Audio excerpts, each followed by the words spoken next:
हाँ जी, सभी को नमस्कार। एक बार पुनः आप सभी का स्वागत है। आज की इस क्लास में हम बात करेंगे इंटीग्रल इक्वेशन के बारे में। उम्मीद है सभी साथियों की जो असिस्टेंट प्रोफेसर की तैयारी काफ़ी अच्छी चल रही है और लास्ट आपके पास बहुत ही कम समय बचा, लगभग 2 महीने का समय बचा है। तो इसमें आपको जितना ज़्यादा रिविजन करना है मैक्सिमम रिविजन कीजिए, मैक्सिमम क्वेश्चंस की प्रैक्टिस करनी है। जैसा कि मैंने बताया था, स्टडी मटेरियल के अंदर आपको 4-5 टॉपिक हैं, इनकी कुछ शॉर्टकट मेथड्स हैं, वो मैं आपके साथ डिस्कस करूंगा। कुछ टॉपिक ऐसे हैं जिनमें अपन अगर पूरे डेफिनेशन से क्वेश्चन करेंगे तो बहुत ज़्यादा टाइम लग जाएगा, बट कुछ ऐसी कुछ ट्रिक्स या शॉर्टकट्स बोलें जो कुछ मैंने देखे हैं, मैंने खुद अप्लाई किए थे, कुछ मैंने इधर उधर से कलेक्ट किए हैं ताकि आप उन क्वेश्चंस को बहुत ही कम समय के अंदर अटेम्प्ट कर सकें। तो 1 बाय 1 करके हम देखेंगे। सबसे पहले इंटीग्रल इक्वेशन के अंदर इसका सिलेबस क्या है। Differential equation and integral equation नाम से एक पूरा चैप्टर है, या पूरी यूनिट है, जिसके अंदर 3 मेनली टॉपिक हैं। एक है इंटीग्रल इक्वेशन, एक है डिफरेंशियल इक्वेशन और एक है आपके पास COV, कैलकुलस ऑफ वेरिएशन। तो जो हमारे सिलेबस में इंटीग्रल इक्वेशन में है वो है integral equation of first and second kind. First और सेकंड काइंड की इंटीग्रल इक्वेशन है फ्रीडोम एंड वोल्टेरा टाइप की।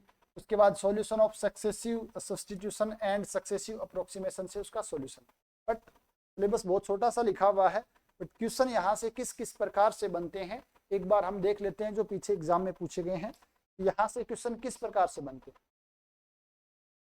तो सबसे पहले हम बात करें तो सबसे पहला क्वेश्चन तो आपसे ये बनता है कि integral equation corresponding to differential equation, यानी डिफरेंशियल इक्वेशन को इंटीग्रल इक्वेशन में और इंटीग्रल इक्वेशन को डिफरेंशियल इक्वेशन में कन्वर्जन करने का एक क्वेश्चन बनता है। और इस प्रकार का अगर क्वेश्चन आता तो मुझे लगता है ये काफी लेंथी रहेगा और इस टाइप का क्वेश्चन सबसे लास्ट में ही आपको अटेम्प्ट करना चाहिए। ठीक है, लेकिन डायरेक्ट आपको ये जरूर पता होना चाहिए कि जो इनिशियल वैल्यू प्रॉब्लम है वो कहाँ पर कन्वर्ज कर उसका कन्वर्जन होता है और जो बाउंड्री वैल्यू प्रॉब्लम है उसका कन्वर्जन कहाँ पर हो रहा है। अगर थ्योरेटिकल क्वेश्चन आता है तो वो आपको यहाँ से सही हो जाना चाहिए। ठीक है, फर्स्ट टाइप का क्वेश्चन आपका ये होगा। और यहाँ से आप देख भी सकते हो ये इनिशियल वैल्यू प्रॉब्लम है, सिर्फ 0 के ऊपर कंडीशंस गिवन है और सारी के सारी क्या है, ये वोल्टेरा टाइप की है, क्योंकि लिमिट क्या है यहाँ पर वेरिएबल है। बट फिर भी उसको एग्जैक्ट आपने को चेक करना है तो पूरा सोल्व करना ही पड़ेगा, उसके अलावा कोई दूसरा चारा है नहीं। तो इसमें ज़्यादा समय लगेगा इस टाइप के क्वेश्चन में। दूसरा टाइप का क्वेश्चन आपसे है वो पूछा जाता है कि आपके पास कर्नल गिवन होगा या आपको इंटीग्रल इक्वेशन दे देंगे, तो इंटीग्रल इक्वेशन से हम कर्नल फाइंड आउट कर सकते हैं, तो उसका हमें रिजोल्वेंट कर्नल पूछा जा सकता है। कई बार आपके पास रिजोल्वेंट के साथ साथ एक दूसरा कर्नल होता है ना, जिसका नाम अपन लेते हैं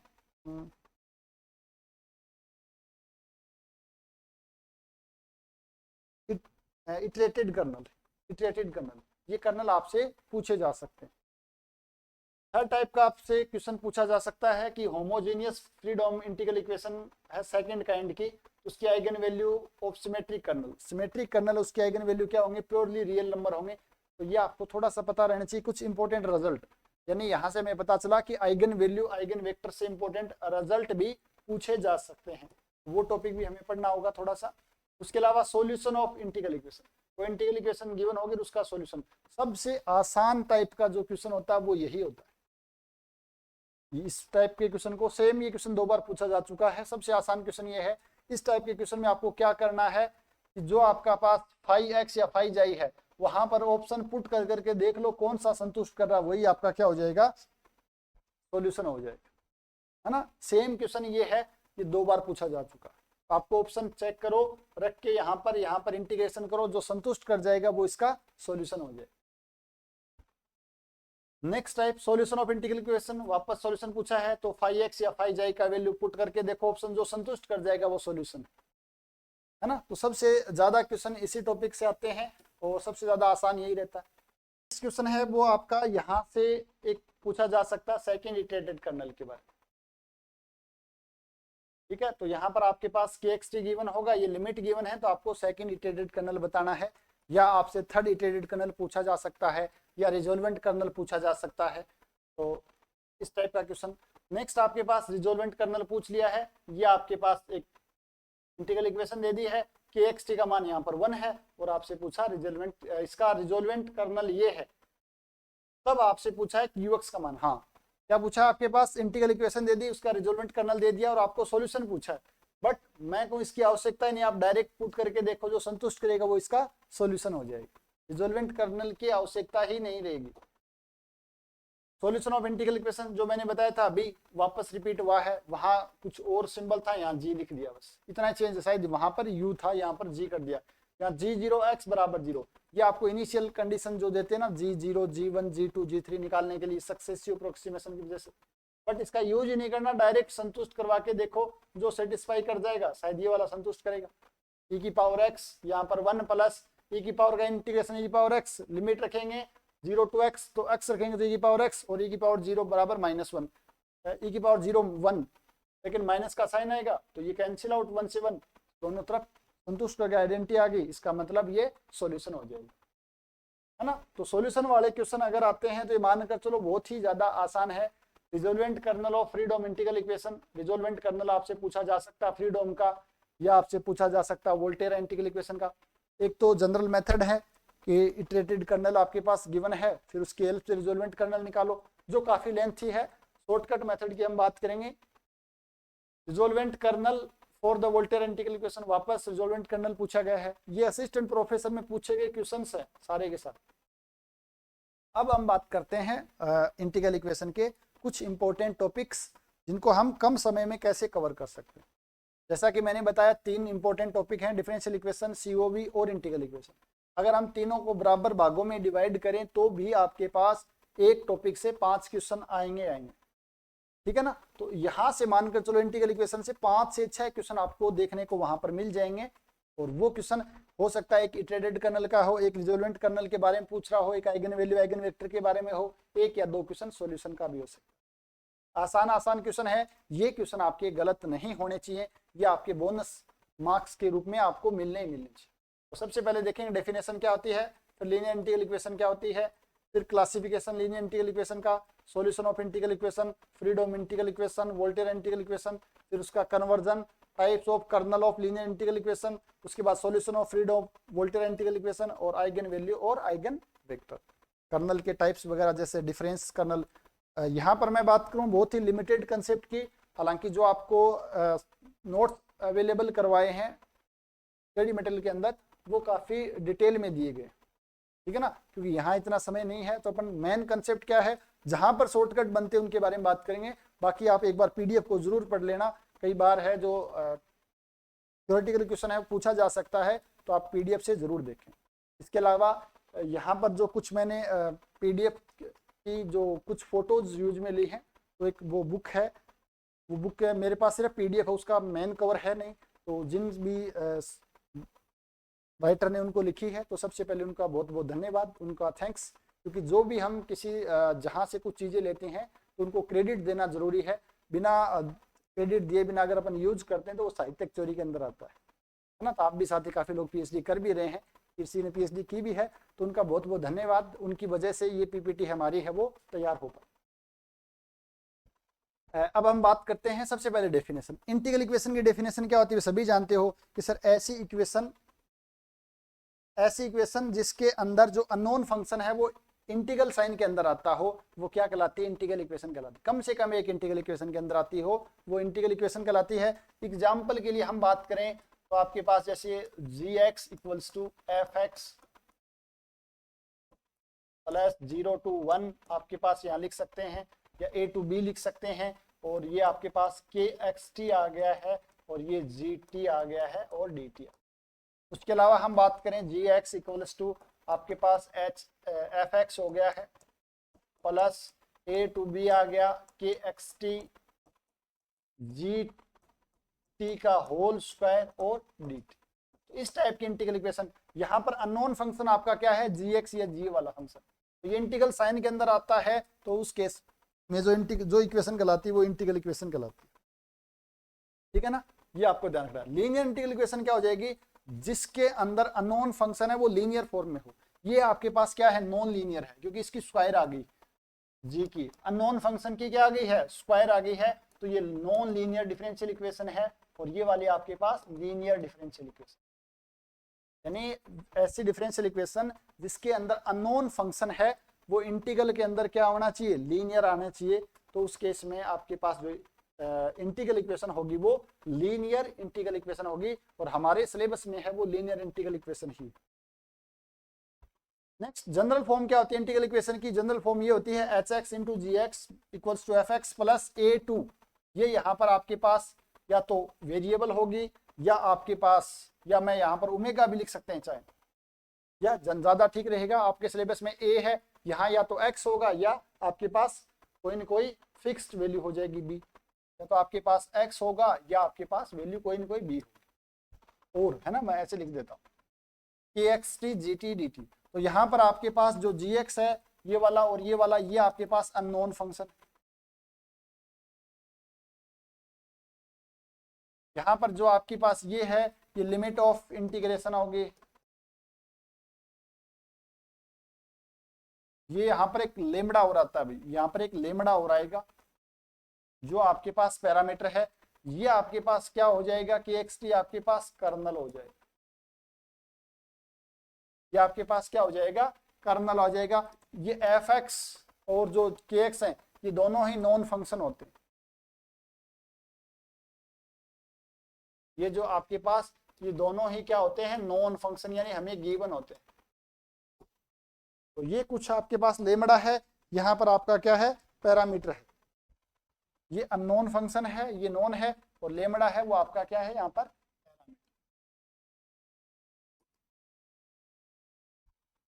ठीक है, तो ये कुछ एक स्ट्रक्चर होता है इंटीग्रल इक्वेशन का। और अब हम इसका क्लासिफिकेशन करते हैं। एक तो एच एक्स के आधार पर, अगर एच एक्स की वैल्यू आपके पास 0 है तो वो फर्स्ट काइंड की इंटीग्रल इक्वेशन होगी। एच एक्स का मान 1 है तो आपके पास सेकंड काइंड की इंटीग्रल इक्वेशन होगी। और एच एक्स का मान नॉन कांस्टेंट फंक्शन है एक्स का, तो वो थर्ड काइंड की इंटीग्रल इक्वेशन होगी। एफ एक्स की वैल्यू 0 है तो आपके पास होमोजीनियस इंटीग्रल इक्वेशन होगी। अगर एफ एक्स की वैल्यू आपके पास नॉन जीरो है तो नॉन होमोजीनियस डिफरेंशियल इक्वेशन होगी। इसी प्रकार जो आपकी लिमिट है, अगर ये आपके पास दोनों लिमिट क्या है, कांस्टेंट है, तो उस केस में Fredholm integral equation, Volterra integral equation होगी, फ्रीडोम। और अगर आपके पास ये वेरिएबल है तो आपके पास Volterra integral equation, variable Volterra ऐसे याद रख सकते हैं। वेरिएबल से वोल्टेयर बच गई वो फ्रीडोम इंटीग्रल इक्वेशन, यानी फ्री है, वेरिएबल नहीं है, तो उस केस में वो फ्रीडोम इंटीग्रल इक्वेशन। तो ये इस आधार पर हम इसका क्लासिफिकेशन करते हैं, classification of linear integral equation. Homogeneous अगर एफ एक्स बराबर 0, एफ एक्स नॉन जीरो तो नॉन होमोजीनियस। फर्स्ट काइंड की एच एक्स बराबर 0, एच एक्स बराबर 1 या कोई भी कांस्टेंट है तो आपके पास सेकंड काइंड की, क्योंकि दूसरा कांस्टेंट है तो उसका भाग दे करके 1 बना सकते हैं। और थर्ड आपके पास जब एच एक्स आपके पास नॉन कांस्टेंट फंक्शन होना चाहिए एक्स का, तो उस केस में आपके पास क्या हो जाएगा, ये थर्ड काइंड की लीनियर इंटीग्रल इक्वेशन है वो हो जाएगी। उसके अलावा हम बात करें तो एक होता है फ्रीडोम इंटीग्रल इक्वेशन और वोल्टेयर। फ्रीडोम वोल्टेयर में, फ्रीड में क्या होगा, दोनों आपके पास कांस्टेंट होंगे, और जो वोल्टेयर इंटीग्रल इक्वेशन है उसके अंदर जो आपकी लिमिट, अपर लिमिट है वो क्या होगी, वेरिएबल होगी। ये विशेष ध्यान रखना। और याद रखने के लिए वी वेरिएबल वोल्टेरा, एक सा वेरिएबल वोल्टेरा, तो आपके पास ये याद भी रह जाएगी। तो मुझे लगता है कि ये क्लासिफिकेशन आपको यहाँ पर थोड़ा सा पता रहना चाहिए। अगर ये 0 तो होमोजीनियस फ्रीडोम इंटीग्रल इक्वेशन, अगर एच एक्स की वैल्यू 1 तो आपके पास सेकंड काइंड की फ्रीडोम इंटीग्रल इक्वेशन है ना, सेकंड काइंड की। अगर 1 है तो, 0 है तो फर्स्ट काइंड की आपके पास इक्वेशन हो जाएगी। उसके अलावा integral differential equation, singular integral differential equation भी होती हैं, जो आपको मैंने वहां पर लिखी, आपके सिलेबस में नहीं है, फिर भी बाई चांस क्वेश्चन पूछ ले तो मैंने नोट्स के अंदर वो ऐड कर दी है, तो आप वहां से एक बार जरूर देख ले। नेक्स्ट, इंटीग्रल इक्वेशन का थोड़ा सा एक क्लासिफिकेशन इस प्रकार से, ये ट्री डायग्राम है कि दो टाइप की होती है, सिंगुलर होंगी या नॉन सिंगुलर होंगी। नॉन सिंगुलर है तो दो टाइप की है, तो लीनियर या नॉन लीनियर। अपने सिलेबस में लीनियर है। लीनियर दो टाइप की, एक तो होती है फ्रीडोम इंटीग्रल इक्वेशन, एक वोल्टेरा। फ्रीडोम या वोल्टेरा, अब ये दोनों इंटीग्रल इक्वेशन है वो या तो फर्स्ट काइंड की होंगी या सेकंड काइंड की होंगी या थर्ड काइंड की होंगी। सेकंड काइंड का मतलब एच एक्स बराबर आपके पास 1 या कांस्टेंट, ये एच एक्स बराबर non constant function of x, और ये 0।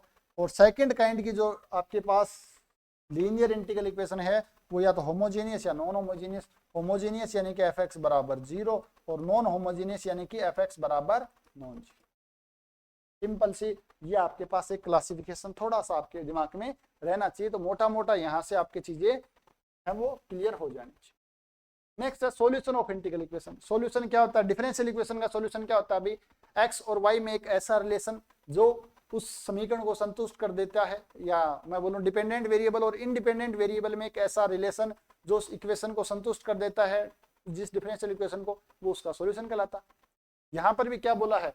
ए solution of the integral equation of is a function gx which when substitute into the equation reduce into an identity, यानी gx का मान वह मान जो अगर हम उस इंटीग्रल इक्वेशन में सब्स्टिट्यूट कर देते हैं तो दोनों साइड आइडेंटिटी बन जाती है, तो वो उसका सॉल्यूशन कहलाता है। LHS बराबर RHL, LHS बराबर RHS आ जाता है, उस केस में वो क्या बन जाएगा? सॉल्यूशन बन जाएगा। तो gx का वह मान जो सब्स्टिट्यूट करने पर आपके पास एक आइडेंटिटी मिल जाती है, तो उस केस में वो इसका क्या कहलाता है? सॉल्यूशन कहलाता है। लेबनिज रूल काम आता है कई बार, थोड़ा सा आपको ध्यान में रखना चाहिए। ये एफ एक्स टी आपके पास कोई भी कॉन्टिन्यूस फंक्शन है एक्स और टी का, also let's first derivative of two functions G X and H X with respect to X be continuous, यानी आपके पास एफ एक्स कोमा टी, ये आपके पास इंटीग्रेशन है। मैं यहाँ पर लिख लेता हूँ एच एक्स, नोट्स वाला ले लेते हैं जो नोट्स में लिखा हुआ है।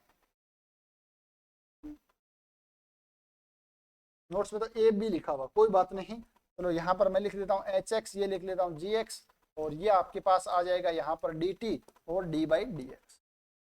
एक्स की लिमिट है, एक्स के सापेक्ष इसका पार्शियल डेरिवेटिव करना, तो सबसे पहले तो हमें क्या करना? पार्शियल डेरिवेटिव करना है। तो जो अंदर वाला फंक्शन है इसका सिंपल आपको क्या करना है?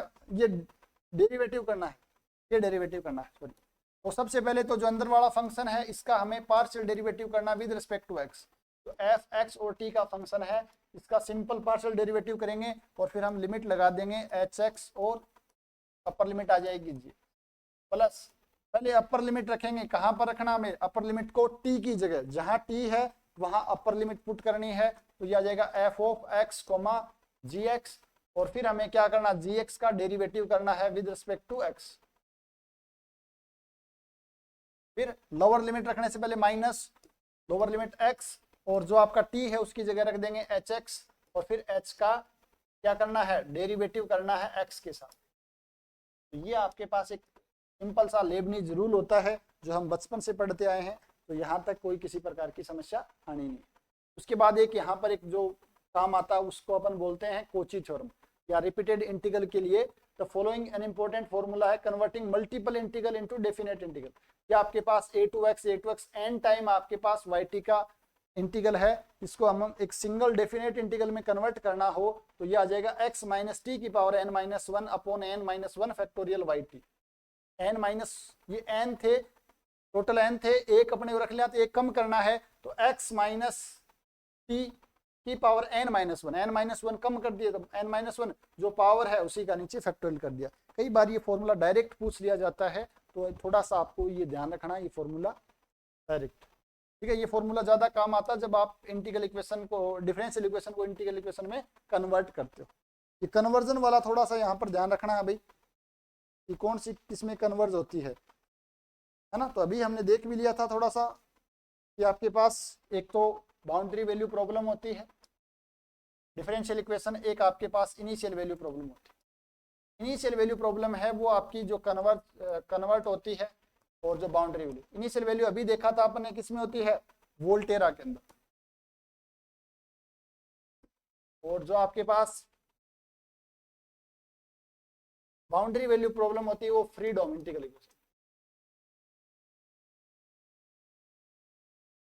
फ्रीडोम इंटीग्रल इक्वेशन। एक ध्यान में रख लो, दूसरा अपने आप ध्यान रह जाएगा, है ना। आईवीपी इनिशियल वैल्यू प्रॉब्लम है वो वोल्टेरा में होती है, boundary value problem Fredholm integral equation में होती है। या फ्रीडोम इंटीग्रल इक्वेशन है वो बाउंड्री वैल्यू प्रॉब्लम में कन्वर्ट होती है, और जो वोल्टेरा इंटीग्रल इक्वेशन है वो आपकी फ्रीडोम इंटीग्रल इक्वेशन के अंदर कन्वर्ट होती है। ये थोड़ा सा आपको कन्वर्जन के बारे में ध्यान रखना है। कई बार अगर थ्योरेटिकल क्वेश्चन यहाँ से पूछ लिया जाता है तो वो आप इजिली कर सको, तो वो जरूर आप ध्यान रखें।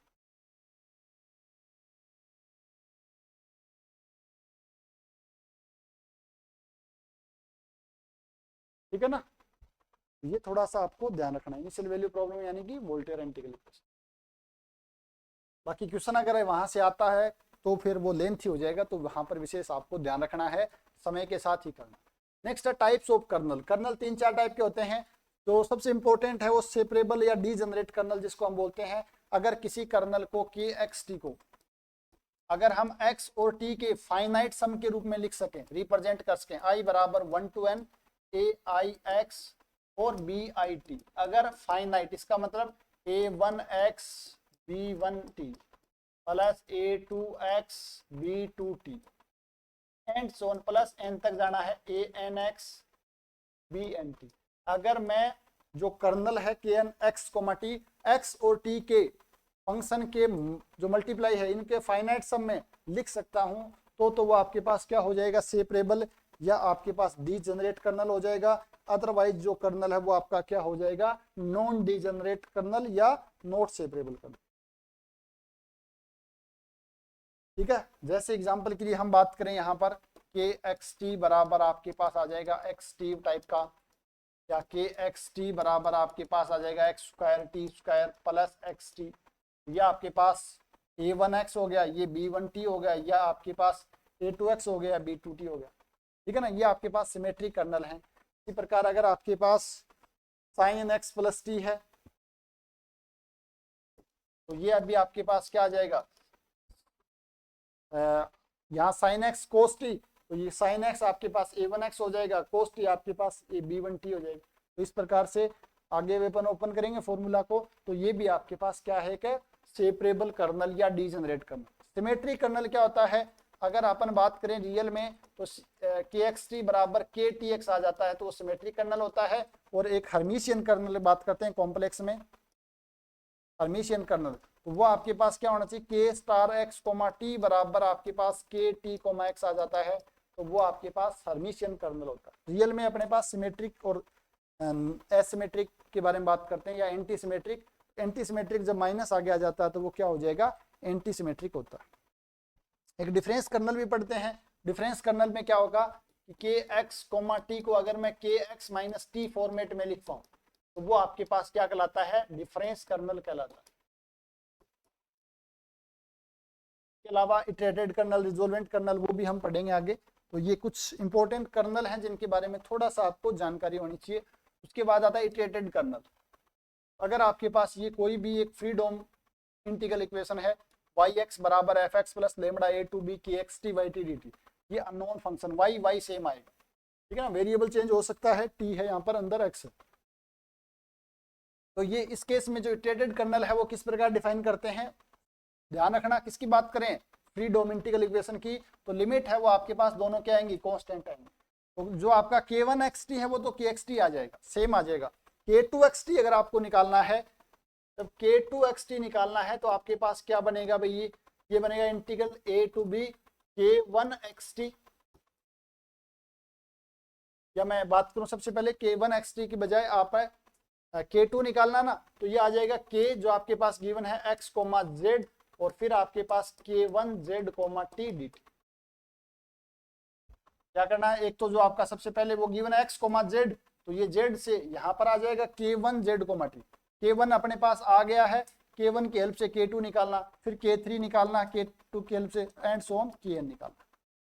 जो आपसे पूछे वो आप यहाँ से निकाल सकते हैं। ध्यान रखना जो लिमिट है वो आपके पास क्या रहेंगी, जो इंटीग्रल इक्वेशन की है वही रहेंगे कि एक्स जेड, ये वेरिएबल जेड की जगह आप जो मर्जी आप कुछ भी ले सकते हो। अच्छा, यहाँ जो वेरिएबल है जेड तो जेड ही आएगा। ये ध्यान रखना, जो 2 बार रिपीट हो रहा है ना उसके सापेक्ष हमें क्या करना है, इंटीग्रेशन करना है। nth निकालना है, nth इटरेटेड कर्नल, तो a टू बी के एक्स जेड और के एन माइनस 1, एक कम करना है जेड कोमा टी और डी जेड। ध्यान रखना किसके सापेक्ष इंटीग्रेशन करना है, जो 2 बार आ रहा है। अगर अपने को n की वैल्यू 2 रखनी है तो यहाँ पर क्या आ जाएगा, 2 माइनस 1 आ जाएगा। इसी प्रकार k3 लिखना है तो K X Z K to Z T A to B D Z.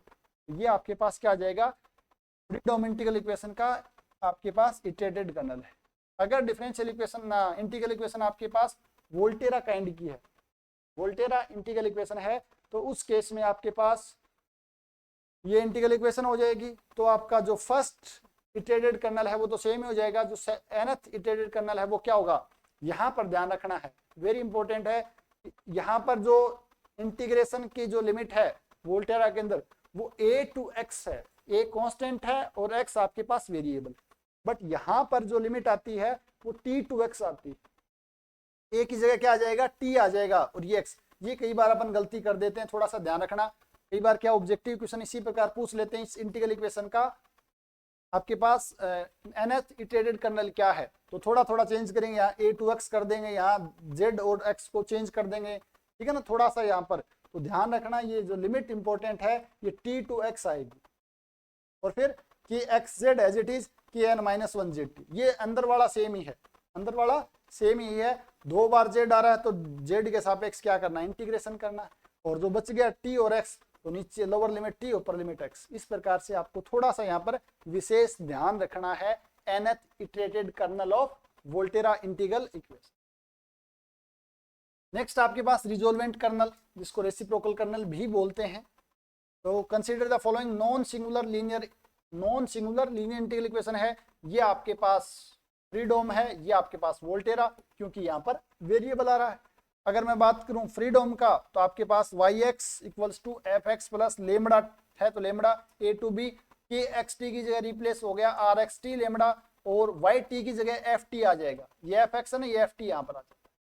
Volterra है सेम रहेगा, इसकी जगह ये r है, कई बार इसको इस प्रकार का सिंबल भी दे देते हैं, r भी दे देते हैं, की बात है, सेम ही दोनों सिंबल हैं, और यहाँ पर ft आ जाएगा। तो अगर आपके पास इस टाइप की इंटीग्रल इक्वेशन, इसका सॉल्यूशन ये होता है, और जो आपके पास वोल्टेरा इंटीग्रल इक्वेशन है उसका सॉल्यूशन ये होता है, तो इस सॉल्यूशन के अंदर जो ये आपके पास यहाँ पर आ रहा है और ये जो आपके पास आ रहा है, ये आपके पास क्या कहलाते हैं, रिजोल्वेंट कर्नल कहलाते हैं, और ये वाला आपके पास हो जाएगा फ्रीडोम इंटीग्रल इक्वेशन का, और ये वाला आपके पास वोल्टेरा इंटीग्रल इक्वेशन का। ध्यान रखना, रिजोल्वेंट और रेसिप्रोकल, दूसरा नाम रेसिप्रोकल भी। दूसरा सिंबल, कई बार सिंबल ये यूज ले लेते हैं, कई बार सिंबल ये यूज ले, आर एक्स टी और आपके पास पैरामीटर, ठीक है ना। तो ध्यान रखना, ये जरूरी नहीं कि वोल्टेरा के लिए ये लेंगे और अपन फ्रीडोम के लिए ये लेंगे, ऐसा जरूरी नहीं है। दोनों के लिए अपनी बुक में अपन आर एक्स टी लेमड़ा है वो यूज ले रहे हैं। कई बार ऐसा भी आ जाए तो आप कंफ्यूज मत होना, किस टाइप का भी क्या होता है, रिजोल्वेंट कर्नल ही का ही सिंबल होता है इंटीग्रल इक्वेशन के अंदर।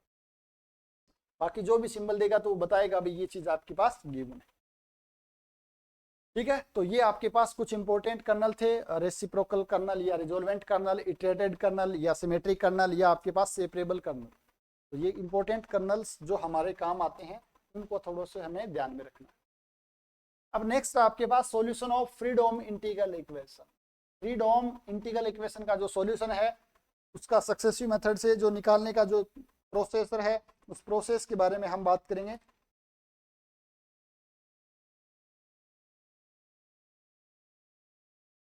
एक second,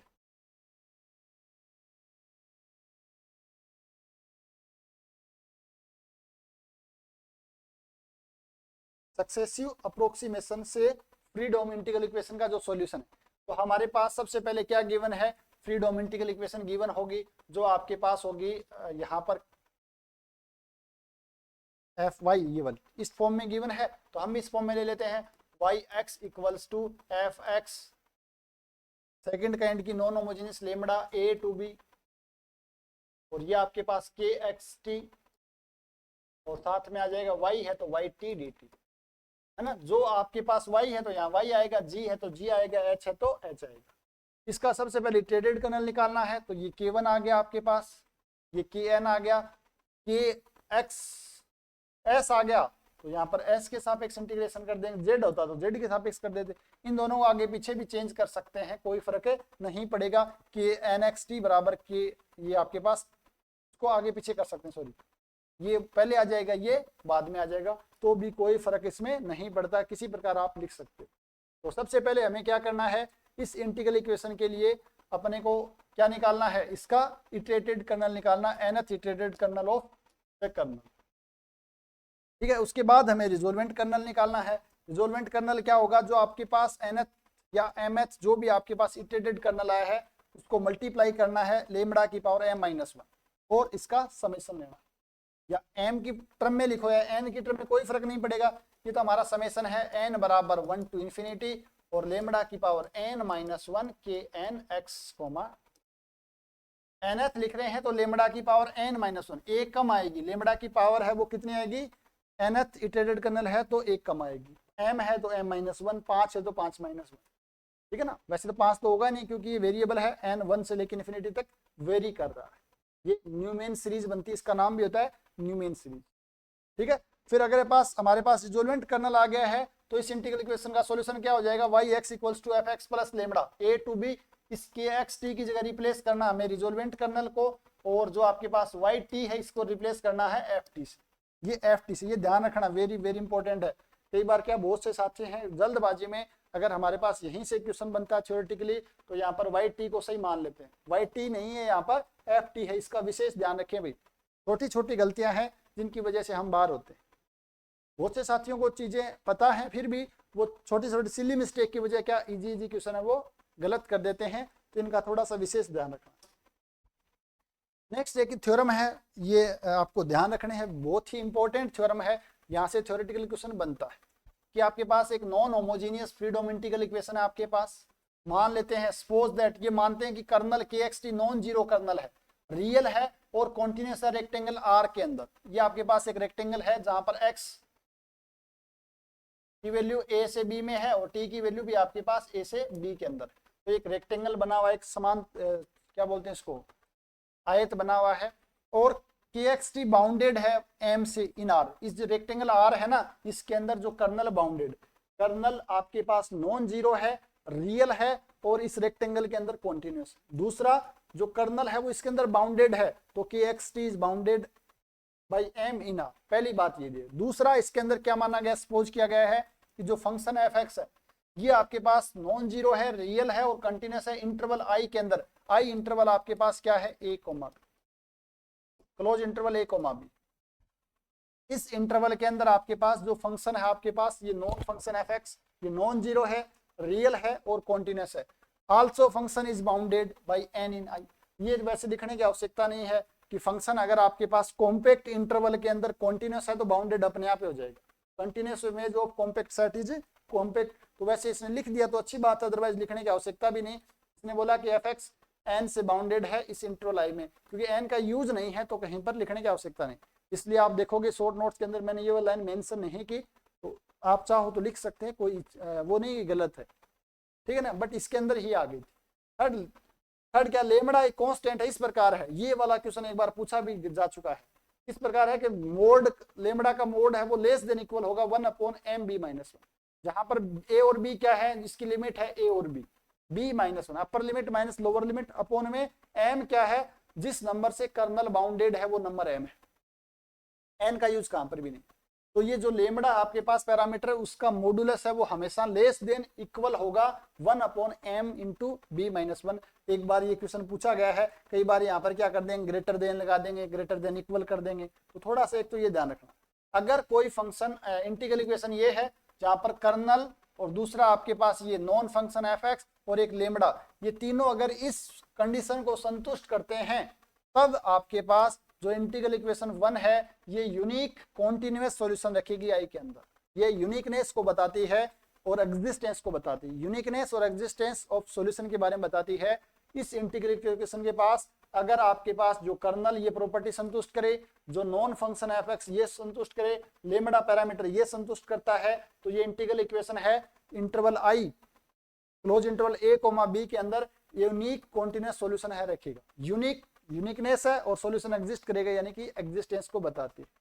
which is given by the following absolutely and uniformly convergent series. इस प्रकार से गिवन होता है वाई एक्स बराबर F x plus lambda time A to b के x t f t D T.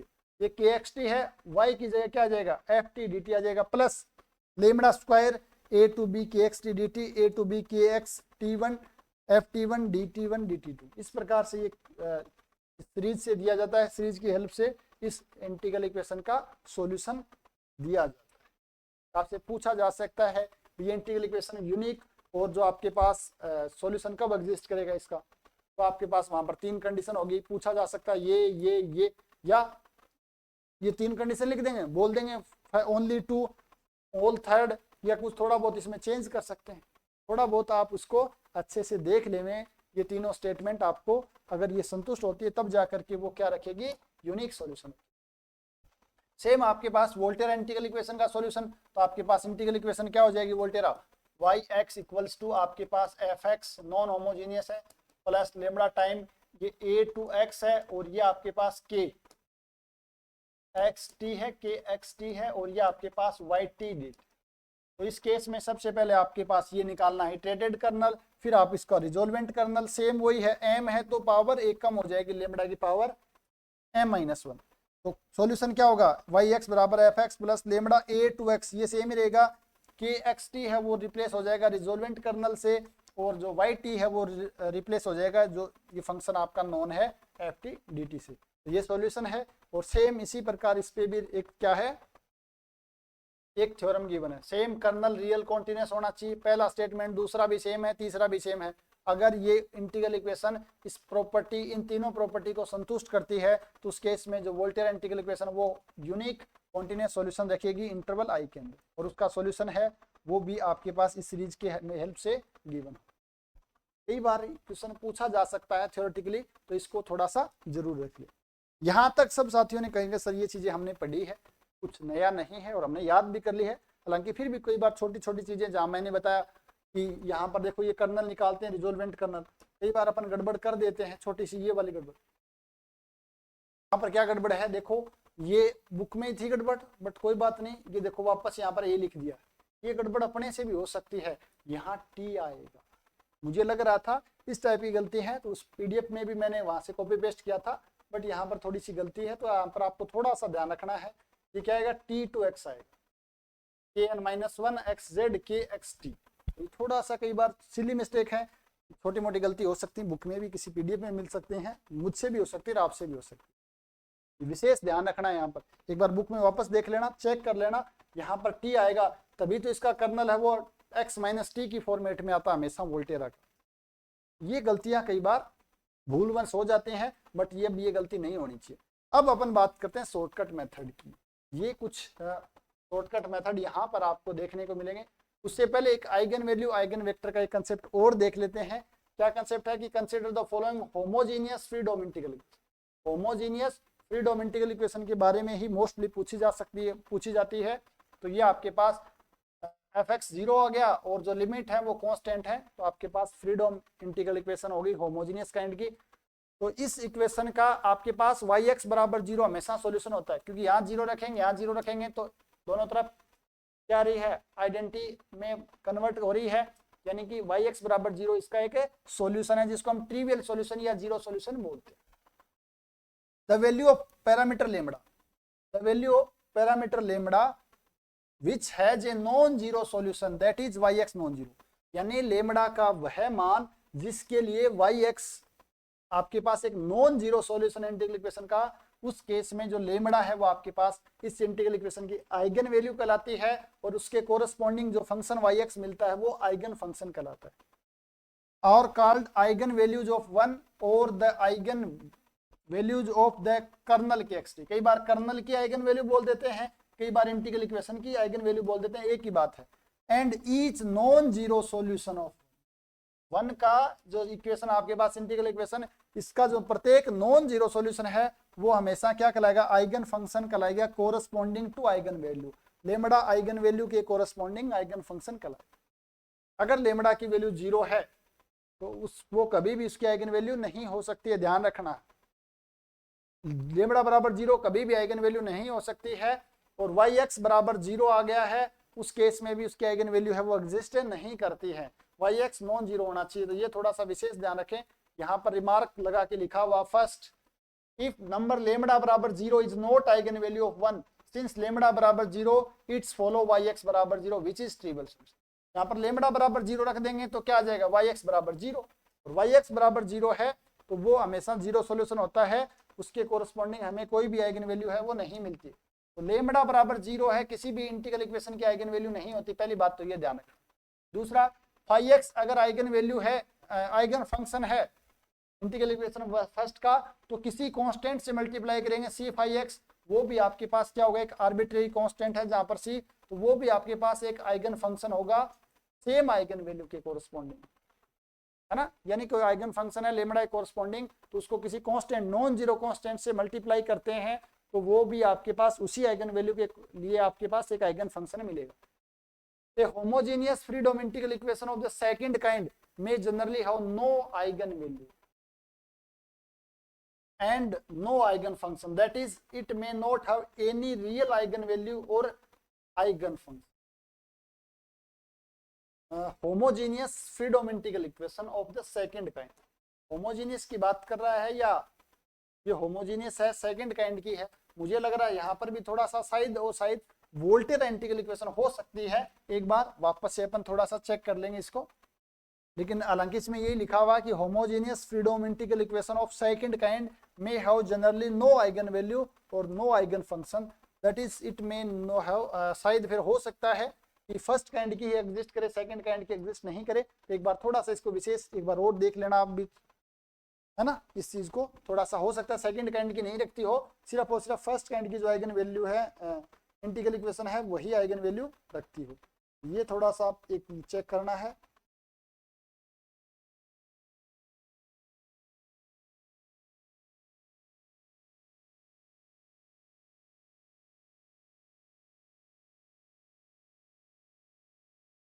मुझे तो शायद मैं देख पा रहा हूँ एग्जाम्पल, तो यहाँ पर शायद रख रहा है, मुझे जहां तक लग रहा है कि यहाँ पर शायद और शायद यहाँ हो सकता है वोल्टेरा इंटीग्रल इक्वेशन हो, बट कंफर्म नहीं है, ठीक है ना। थोड़ा सा इसको भी आप एक बार वेरीफाई कर लेना, तो एक बार इसको एक बार आप क्रॉस करके ही ले चलो एक बार, मेरी तरफ से इसमें कुछ भी नहीं है, आप थोड़ा सा इसको अच्छे से देख लो।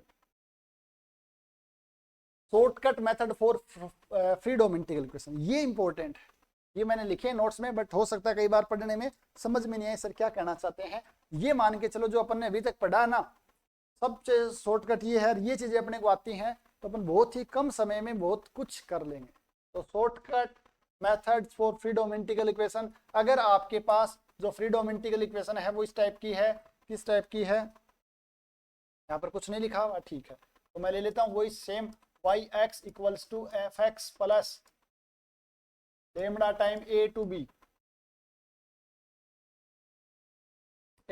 और के एक्स टी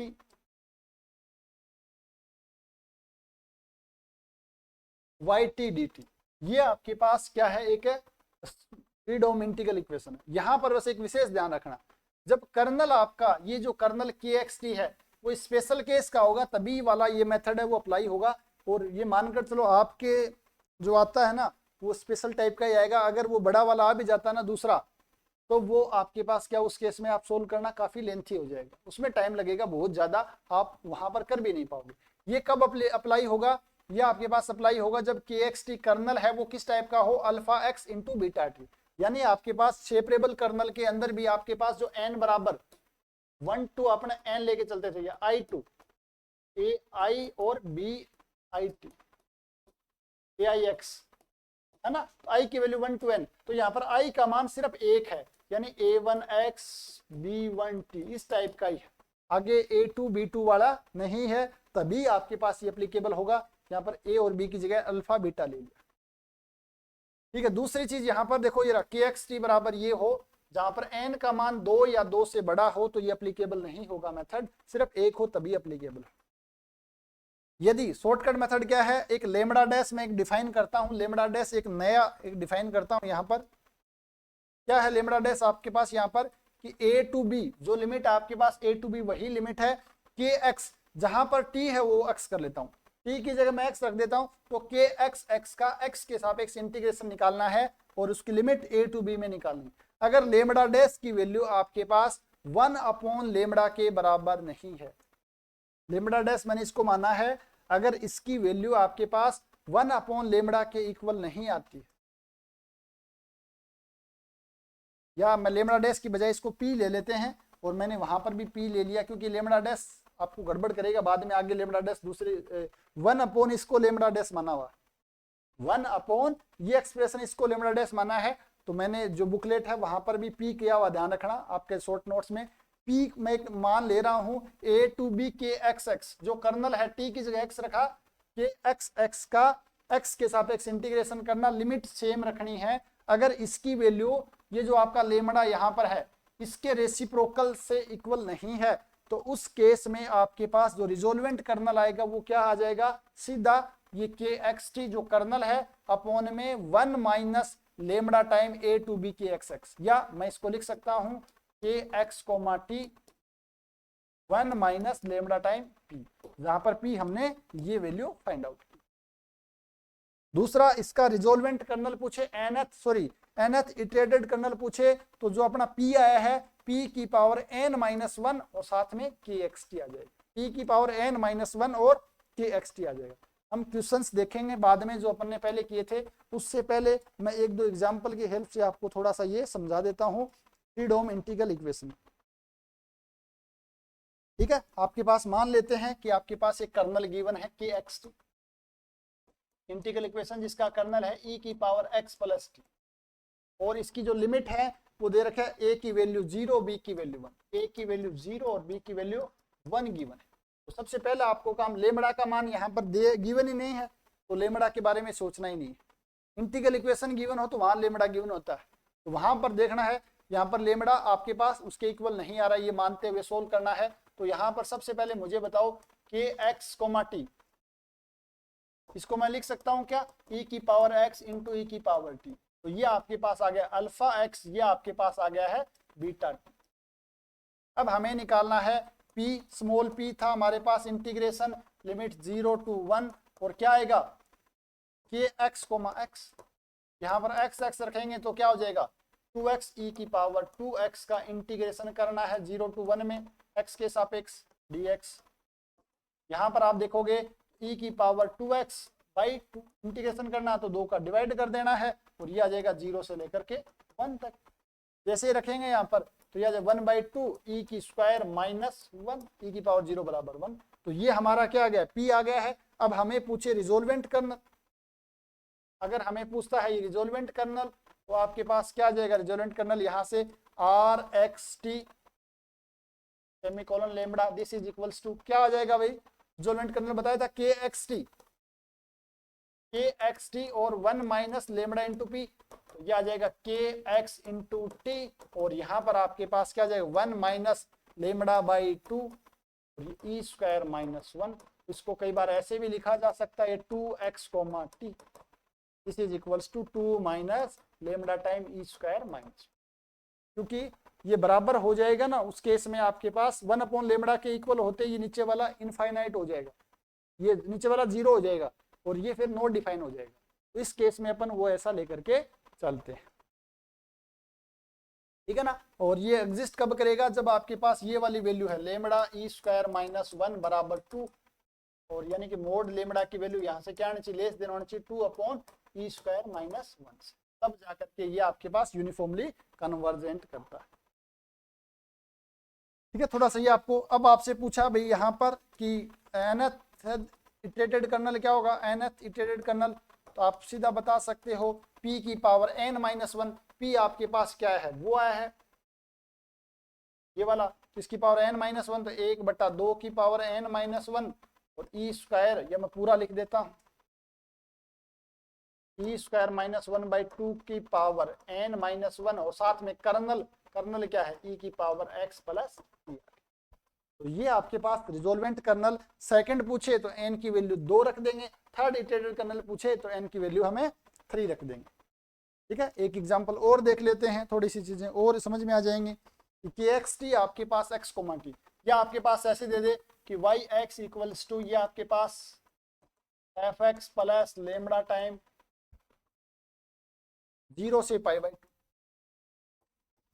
ठीक है ना, 0 से π/2 दे दिया है, और यहाँ पर आपके पास x इंटू टी आ गया है और साथ में yt dt। यहाँ पर आपके काम की चीज क्या, एक तो लिमिट है और एक kxt, तो ये आपके पास kx कोमा t आ गया है जिसकी वैल्यू आ गई है आपके पास x इंटू टी, तो ये kx अल्फा x है, ये आपके पास साथ में क्या है बीटा t।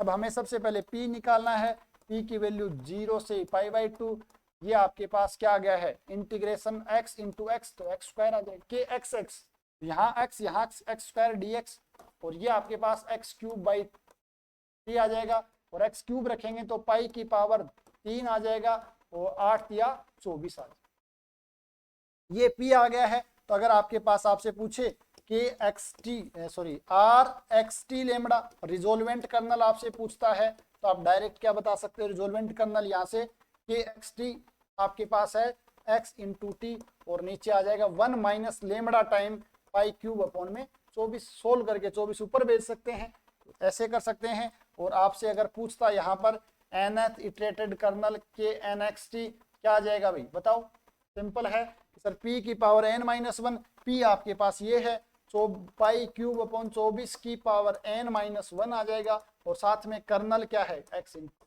टी आ जाएगा। अगर आपसे पूछे सेकंड इटरेटेड कर्नल तो k2xt पूछे, n की जगह 2 रखना, जैसे 2 रखेंगे तो आपके पास 2 माइनस 1 आ जाएगा पाई cube upon 24 into x into T. Calculation एक बार वापस देख लेना भाई, कैलकुलेशन में मिस्टेक हो तो थोड़ा सा चेक करना। मेन है कंसेप्ट समझना, यानी हमें सबसे इंपॉर्टेंट है पी का मान निकालना। अदरवाइज वो फॉर्मूला आप तो याद रखोगे, वहां से निकालोगे पहले k1 k2 kn, फिर आपको रिजोल्वेंट कर्नल निकालना पड़ेगा, वो इनफाइनाइट न्यूमेन सीरीज की हेल्प से काफी लेंथी हो जाता है, ठीक है ना। तो ये मैंने आपको कुछ इंपॉर्टेंट लिख कर भी दे रखे हैं, जैसे 1 minus x 1 plus x 1 minus T, ये अपन वहां देख लेंगे। चलो जो क्वेश्चंस है वो क्वेश्चन पूछा गया है तो मैंने 10-12 एग्जाम्पल लिखे हुए हैं, वो आप एक बार खुद चेक करके देख लेना। तो वहां से आप इस प्रकार से रिजोल्वेंट कर्नल भी अगर आपके पास आ गया है तो आप डायरेक्ट सॉल्यूशन भी पूछे तो आप सॉल्यूशन निकाल सकते हो। डायरेक्ट याद रहना चाहिए वाई एक्स बराबर एफ एक्स प्लस क्या था lambda time A to B, और साथ में के एक्स टी को रिप्लेस करना है रिजोल्वेंट कर्नल से और वाई टी को रिप्लेस करना आपको एफ टी से और डी टी। सिंपल सा है, आप सॉल्यूशन निकाल सकते, ठीक है ना। नेक्स्ट हम बात करें shortcut method for Voltaire integral equation. वो फ्रीडोम इंटीग्रल इक्वेशन के था, ये वोल्टेयर इंटीग्रल इक्वेशन के लिए था। तो वोल्टेयर इंटीग्रल इक्वेशन क्या है आपके पास, पहले मैं लिख देता हूं यहाँ पर। वोल्टेयर इंटीग्रल इक्वेशन आपके पास है y x equals to F x plus lambda time A to x और ये यहाँ पर आपके पास कर्नल के एक्स टी और साथ में वाई टी डी टी।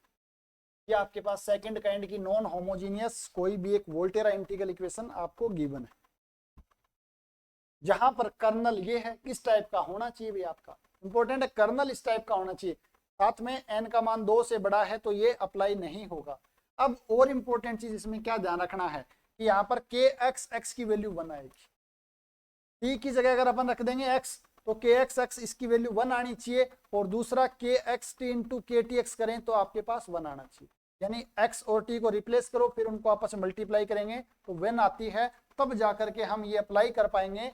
और उस केस में आपके पास जो रिजोल्वेंट कर्नल है वो क्या होगा K x t as it is और e की power lambda x minus t. Simple सा, कर्नल को किससे मल्टीप्लाई करना है, e की power lambda x minus t से मल्टीप्लाई करना है, ठीक है ना। किससे मल्टीप्लाई करना है, e की power lambda x minus t से मल्टीप्लाई करना। बताओ भी कोई समस्या यहाँ तक किसी प्रकार की, हो जाएगा सिंपल से सर, ये तो बहुत ही आसान है, बस ये चेक कर लेना कंडीशन ऐसी फेल नहीं हो जाए, और ये मान के चलो 99% कंडीशन संतुष्ट हो जाएंगी। अगर वो पूछ रहा है बहुत ही अजीब गरीब सा, ये आपको करवाना ही नहीं है तो अलग बात है, अदरवाइज हो जाएगा। सेकंड आपको इटरेटेड nth इटरेटेड कर्नल पूछे तो वापस के एक्स टी आ जाएगा और यहाँ पर आपके पास क्या आएगा x minus T, x minus T यहाँ पर आता ना x माइनस टी की power n minus 1 upon n minus 1 factorial, x minus t की पावर n माइनस 1 अपॉन में n माइनस 1 फैक्टोरियल आ जाएगा। तो ये आपका आ जाएगा nth इटरेटेड कर्नल और यहाँ से हम क्या निकाल सकते हैं, सॉल्यूशन भी फाइंड आउट कर सकते हैं। हम एक एग्जाम्पल का देख लेते हैं पहले, छोटा सा एक एग्जाम्पल वोल्टेयर इंटीग्रल इक्वेशन के लिए कई बार पूछा जाता है। देखो ये यहाँ पर लिमिट का तो वैल्यू ही नहीं रहती कि एक्स टी बराबर आपके पास e की पावर x माइनस टी, यहाँ पर लिमिट का तो क्योंकि यहाँ पर आपके पास वेरिएबल में आता सब कुछ तो लिमिट नहीं आएगी, यहाँ पर सिर्फ कर्नल गिवन होगा। यहाँ पर सबसे पहले इसको मैं लिख सकता हूँ e की पावर x इंटू e की पावर टी, ये आपके पास अल्फा एक्स हो गया बीटा टी हो गया। पहली चीज क्या है यहाँ पर के x into x minus T, sorry के एक्स कोमा एक्स लिखेंगे तो यहाँ पर एक्स एक्स ई की पावर 0 बराबर 1 आ गया, फर्स्ट कंडीशन संतुष्ट होगी। सेकंड कंडीशन यहाँ पर के एक्स कोमा टी इंटू के टी कोमा एक्स, तो के एक्स टी हो जाएगा ई की पावर एक्स माइनस टी, और ये आ जाएगी ई की पावर टी माइनस एक्स, तो ये आपके पास कैंसिल आउट हो गए, ई की पावर 0 बराबर 1 आ जाए। ठीक है ना, x से x कैंसिल, t से t कैंसिल, ई पावर 0 बराबर 1 आ जाएगा। इसका मतलब ये अप्लाई कर सकते हैं। और अप्लाई करने के लिए क्या करना है, अगर आपसे पूछे, सबसे पहले रिजोल्वेंट कर्नल आपसे पूछता है, यहाँ पर पहले रिजोल्वेंट निकालेंगे और फिर आपको क्या करना है, उसकी हेल्प से ही क्या निकालना है, के एन एक्स टी। तो रिजोल्वेंट कर्नल क्या आ जाएगा, डायरेक्ट के एक्स टी ई की पावर एक्स माइनस टी, और साथ में क्या आएगा, ई की पावर में लेमडा एक्स माइनस टी, ई की पावर में एक्स माइनस टी आपके पास यहाँ पर आ जाएगा लेमडा। अब इसको थोड़ा सा सिंप्लीफाई करना है तो ये कर लीजिए भाई, ये आ जाएगा एक्स प्लस लेमडा एक्स, या मैं यहां से ये माइनस का कॉमन ले लेता है अपन, तो 1 यानी कि दिया जाएगा टी माइनस लेमडा, और यहां से आप देखोगे तो ये 1 प्लस लेमडा अगर मैं कॉमन ले लेता हूं, x यहाँ पर आएगा, सॉरी x कॉमन लेता हूँ 1 प्लस लेमडा आएगा, और यहाँ से t कॉमन ले लेता हूँ तो 1 माइनस लेमडा कॉमन आएगा, प्लस सॉरी प्लस प्लस, अब 1 प्लस लेमडा कॉमन आ रहा है यहाँ से, t की पावर 1 प्लस लेमडा और साथ में x माइनस। आपको इस फॉर्मेट में पूछा जा सकता है, ध्यान रखना, बट आपको ये याद रखना यहाँ से यहाँ पहुंचना बहुत ही ज्यादा आसान है। यहाँ से देख भी सकते हो x आएगा, फिर लेमडा x है और लेमडा x है, यहाँ से माइनस टी आएगा, माइनस लेमडा टी आएगा। आप इजिली इस फॉर्मेट में पूछे, ये पूछे लेमडा की वैल्यू दे सकता है, 1 दे दे तो 1 ले लेंगे, 2 दे तो 2 ले लेंगे, है ना, तो कंफ्यूज होने की आवश्यकता ही नहीं है। दूसरा आपसे यहाँ पर क्या पूछ सकता है, वो आपसे यहाँ से पूछ सकता है nth इटरेटेड कर्नल। ये कंसेप्ट है nth इटरेटेड कर्नल, यानी कि के एन एक्स कोमा टी का मान आपसे पूछा जा सकता है। क्या बताना है, बताया अभी के एक्स टी यानी ई की पावर एक्स माइनस टी, और साथ में एक्स माइनस टी की पावर एन माइनस 1 अपॉन में एन माइनस 1 का फैक्टोरियल। अगर आपसे K2 पूछता है, यहां से अगर आपसे K2 पूछता है, K2 तो आप बता सकते हो ई की पावर x माइनस टी, और साथ में आ जाएगा x माइनस टी और 2 माइनस 1 का फैक्टोरियल 1, 1 का फैक्टोरियल 1, तो ये आपके पास आ जाएगा K2 x कोमा टी आ जाएगा। ठीक है भाई, कोई समस्या यहाँ तक है नहीं होनी चाहिए। यहाँ जो भी मिलेंगे आप बुक में उठा के देख लेना, 99% है तो इस मेथड से क्वेश्चन पूछा जा रहा है, ये 2 प्रॉपर्टी संतुष्ट करेगा और आपको चेक भी कर लिया। ठीक है ना, तो ये यहाँ पर इंपॉर्टेंट है रिजोल्वेंट के लिए और इसके लिए। ये मुझे लग रहा है कि आपके लिए बहुत कम समय बचा दे, आपका समय बहुत ही ज्यादा बचा देंगे। अगर आपसे सॉल्यूशन पूछो, रिजोल्वेंट पूछो या इटरेटेड कर्नल। सॉल्यूशन पूछे तो डायरेक्ट, मैंने कहा था ना आपको डायरेक्ट पुट करना है, या आपसे पूछेगा रिजोल्वेंट कर्नल या पूछेगा आपसे इटरेटेड कर्नल, है ना, इटरेटेड कर्नल। 3 टाइप के क्वेश्चन जनरली बनते हैं और ये आप इजिली कर सकते हो। उसके अलावा आपसे पूछा जा सकता है आइगन वैल्यू आइगन वेक्टर से related. Eigen value eigen vector से रिलेटेड भी हम देख लेते हैं एक छोटा सा कंसेप्ट, आइगन वैल्यू और आइगन सॉल्यूशन ऑफ प्रीडोमिनेंटिकल इक्वेशन, है ना। सॉल्यूशन क्या होगा और आपके पास उसका आइगन वैल्यू क्या होगी। तो सबसे पहले आपके पास gx बराबर fx plus lambda time a to b kxt gt dt, Fredholm integral equation आपके पास सेकंड काइंड की। तो यहाँ से देखो, यहाँ से भी देख सकते हैं, वो बोल रहा था कि सेकंड काइंड की जो आपकी प्रीडोमिनेंटिकल इक्वेशन है उसकी जनरली आइगन वैल्यू एग्जिस्ट नहीं करती, बट यहाँ पर कर रही है और करेगी। ठीक है, तो यहाँ पर देखो सबसे पहले केस फर्स्ट, अगर आपके पास kxt बराबर kx इंटू kt, जो अभी तक हम पढ़ रहे हैं सेम वैसा ही हो, एक बार ही आ रहा हो कि इसको चाहो तो ऐसे अल्फा x और बीटा t कर सकते हो, चाहो तो इसको अल्फा कर दो, बीटा कर दो, सिमिलरिटी रह जाएगी, kx kt करो कोई फर्क नहीं पड़ता। ठीक है, आइगन वैल्यू क्या आ जाएगी इस केस में, लेमडा डैश, आइगन वैल्यू आएगी 1 अपॉन में जो अपन ने p डिफाइन किया था a टू b के xx dx। तो यहाँ पर लेमडा डैश मैंने ये बोल दिया, मैंने बताया था ना आपको इसका उल्टा हो जाएगा कि 1 अपॉन p है, इसकी आइगन वैल्यू हो जाएगी। और आइगन फंक्शन आपके पास kx हो जाएगा, kx क्या है, जो x का फंक्शन, यहाँ पर जो सिर्फ x का फंक्शन है वो आइगन फंक्शन हो जाएगा। अगर आपके पास ये 2 बार जाता है, n की वैल्यू 2 बार जाती है, अच्छा अगर हम उसको सिस्टम ऑफ एज इस सिस्टम में लिखते हैं x बराबर b, तो यहाँ पर आपके पास जहां पर b क्या है, a to b kt ft dt, इस प्रकार डिफाइन करें। तो अगर लेमडा डैश लेमडा के इक्वल नहीं है तो यूनिक सॉल्यूशन होगा। तो लेमडा डैश निकाला है और जो आइगन वैल्यू में हमारे पास पैरामीटर है वो इक्वल नहीं है तो यूनिक सॉल्यूशन है, और इक्वल हो जाता है तो उस केस में हमें बी पे डिफाइन करना पड़ेगा। ये सिर्फ टी का फंक्शन है और ये एफ टी, ठीक है ना। इसकी हेल्प से अगर बी का मान नॉन जीरो है तो नो सॉल्यूशन, और बी का मान जीरो है तो इनफाइनाइटली मैनी सॉल्यूशन आपका हो जाएगा। क्या किया सर, ये समझ में नहीं आया। हमें पूछ सकता है सॉल्यूशन यूनिक होगा, नो सॉल्यूशन होगा, इनफाइनाइट सॉल्यूशन होगा। तो हमने जो लेमडा डैश निकाला था तो 1/p आया था, अगर ये आपके पास लेमडा डैश के इक्वल नहीं है तो हम डायरेक्ट बोल देंगे कि सॉल्यूशन है वो यूनिक होगा। अगर ये इसके बराबर आ गया है उस केस में सॉल्यूशन है वो डिपेंड करेगा इस बी पर। और बी किस प्रकार फाइंड आउट करेंगे हम, बी फाइंड आउट करेंगे इंटीग्रेशन की लिमिट a टू b, और ये k की जगह मैं बीटा लिख दूं ज्यादा ठीक रहेगा, beta T f t D T. जहां पर के एक्स के टी लिखा ना तो अल्फा बीटा किया तो बीटा लिख दो, आपकी मर्जी है। Beta T f t D T, अगर इसका अपन मान निकालें, अगर ये मान आपका जीरो आ रहा है तो इनफाइनाइटली मैनी सॉल्यूशन, और नॉन जीरो आ रहा है तो ये नो सॉल्यूशन हो जाएगा। इससे रिलेटेड मैंने एक एग्जांपल है वो भी आपके जो शॉर्ट नोट्स हैं उसके अंदर प्रोवाइड करवा रखा है, तो आप उसको भी देख सकते हैं। ठीक है, ये रिमार्क लिखा, इफ एफ एक्स बराबर जीरो यानी होमोजीनियस फ्री डोमेस्टिकल इक्वेशन है और K x T is not symmetric, के एक्स टी ध्यान रखना, कर्नल जो आपका सिमेट्रिक नहीं है, के एक्स टी नॉन सिमेट्रिक है, तो उस केस में आइगन वैल्यू है वो एग्जिस्ट नहीं करेगी। ये इंपॉर्टेंट ध्यान रखना, एग्जिस्ट नहीं करेगी, या मैं ऐसे बोलूं कि रियल तो एग्जिस्ट नहीं करेगी। जैसे आपके पास ये कर्नल आ गया,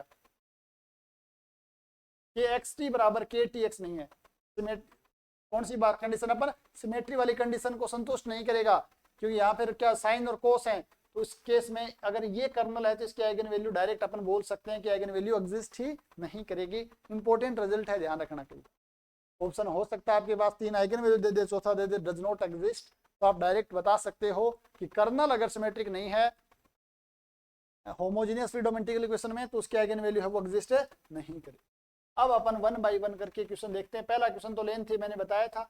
अब ये देखो, resolvent kernel for Volterra integral, Volterra है और आपके पास के एक्स जाई क्या है, 1 है, के एक्स जाई 1 है, तो आप इसको लिख सकते हो के एक्स जाई, लिखा तो जाई लिख देंगे भाई, ये 1 है तो इसको मैं लिख सकता हूं ना के एक्स और के जाई में। दूसरा केस हमें, हमारे पास पहली कंडीशन तो ये के एक्स एक्स का मान 1 आ गया है, और सेकंड कंडीशन थी के एक्स जाई और के जाई एक्स, इसकी वैल्यू 1 1, दो बार 1 1 से मल्टीप्लाई करेंगे तो 1 आ रहा है। ठीक है ना, ये चीजें थोड़ा सा आपको ध्यान यहाँ पर रखें।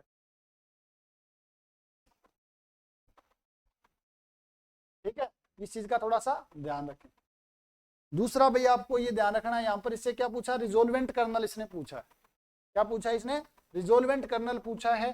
तो यहाँ पर आप कैसे निकालोगे रिजोल्वेंट कर्नल, मैंने मेथड क्या बताया था, रिजोल्वेंट कर्नल जब भी आपको वोल्टेरा का निकालना है और ये कंडीशन संतुष्ट कर रहा है तो के एक्स टी लिखेंगे, और साथ में क्या करना, ई की power lambda x minus T करना है,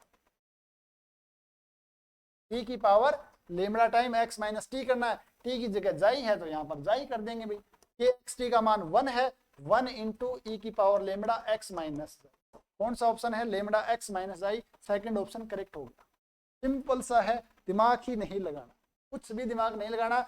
अपने उस दो प्रॉपर्टी ये चेक करनी थी, तो ये प्रॉपर्टी संतुष्ट कर रहा नहीं कर रहा, और ये आपके पास उस टाइप का ही है, तो यहाँ पर इसको लिख सकते हैं अल्फा एक्स और बीटा जाई, ये भी 1 है ये भी 1 है, एक बार ही है ना, तो इसको हमें इजिली कर सकते। इतना सिंपल सा क्वेश्चन है, अगर हम मेथड से करेंगे तो काफी लेंथी हो जाएगा। नेक्स्ट हम बात करें यहाँ पर होमोजेनियस फ्री डोमेस्टिकल इक्वेशन, ये डायरेक्ट याद रखना भाई, इसका रिजल्ट मैंने यहाँ पर नहीं आपके नोट्स में लिखवा रखा, प्योरली रियल नंबर होंगे, ये थोड़ा सा आपको यहाँ पर ध्यान में रखना। ये क्या पूछा है, सॉल्यूशन, तो आप चाहो तो सॉल्यूशन चेक करवा सकते हो भाई, इसके अंदर पहला सॉल्यूशन चेक करवाई देख लो आप एक बार। वैसे तो आपको पता है कि इसका अपने देखा थोड़ी देर पहले कि इसका डी ऑप्शन होगा, सबसे पहले डी चेक कर लेते हैं। लेफ्ट इस साइड में रखेंगे तो ये आ जाएगा ई की पावर एक्स, और राइट साइड में 1 प्लस 0 टू एक्स ई की power xi d xi, this is equal to 1 plus e की power xi limit 0 to x, this is equal to 1 plus e की पावर एक्स माइनस ई की power 0, this is equal to this और this cancel out, e की power x और इधर भी ई की power x, identity आ गई ना, तो ये आपका सॉल्यूशन हो गया। बाकी आप चेक कर सकते हो, पहला नहीं होगा, आप चाहो तो चेक कर लो, एक 1 प्लस ई की power minus x, this is equals to 1 plus 0 to x 1 plus e की power minus x d x. ठीक है ना, आप चाहो तो 1 प्लस इसको आ जाएगा x और ये आ जाएगा माइनस ई की पावर माइनस एक्स और लिमिट 0 टू x आ जाएगी। ये आप चेक करो, 1 प्लस ये आ जाएगा x और ये आ जाएगा आपके पास माइनस ई की पावर माइनस एक्स और माइनस माइनस प्लस आपके पास 1। तो ये आपके पास कैंसिल आउट ही नहीं हो रहा, कहीं से कुछ आइडेंटिटी नहीं आ रही दोनों साइड। इस प्रकार ये सॉल्यूशन नहीं है। आप चेक करोगे तो यहाँ पर फोर्थ ऑप्शन हो जाए। सबसे आसान तरीका, सबसे इजी तरीका है संतुष्ट करने का, यही है। अगर इसमें आपसे पूछता रिजोल्वेंट कर्नल तो वापस यहाँ 1 है, 1 होता तो उसे हम बढ़ाई, कर्नल क्या है 1 है और कर्नल 1 है तो इसका रिजोल्वेंट कर्नल आपसे पूछता तो क्या आ जाता है, ई की पावर लेमड़ा एक्स माइनस जाई है तो जाई।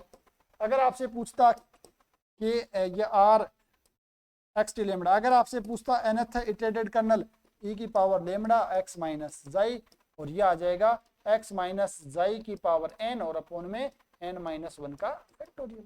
तो सिंपल। नेक्स्ट देखो, आपसे क्वेश्चन पूछा सॉल्यूशन, वापस सॉल्यूशन पूछा, कुछ नहीं करना, आपको संतुष्ट करवा के देखना, जो संतुष्ट कर जाएगा वो सॉल्यूशन है। इसमें ज्यादा दिमाग लगाने वाली आवश्यकता नहीं है। 1 बाय 1 करके टाइम जरूर लगेगा, कोशिश करो सबसे पहले छोटे वाले हैं ना वो करो, क्योंकि एक इसमें कैलकुलेशन जल्दी हो जाएगी, 3 डिस्कार्ड हो जाएंगे, चौथा अपने आप ही सही हो जाएगा, है ना। तो ये चेक करना थोड़ा सा क्या है, इजी रहता है। सेकंड इटरेटेड कर्नल पूछा इसने, सेकंड इटरेटेड कर्नल, तो अगर मैं कौन सी इक्वेशन है ये, आपके पास फ्रीडोम इंटीग्रल इक्वेशन है। तो फ्रीडोम इंटीग्रल इक्वेशन के लिए क्या बताया था, सेकंड पहले के एन एक्स टी क्या बताया था आपको याद हो, तो ये तो सर था पी की पावर एन माइनस 1 और दूसरा साथ में क्या था आपके पास के एक्स कोमा टी। यहाँ पर पी क्या है पहले तो चेक करो, ये उस फॉर्मेट में है क्या, के एक्स टी है वो इस फॉर्मेट में है क्या, बिल्कुल सर उसी फॉर्मेट में है। अल्फा एक्स है और साथ में बीटा टी, अल्फा एक्स आपके पास 1 प्लस एक्स है और बीटा टी आपके पास 1 माइनस टी।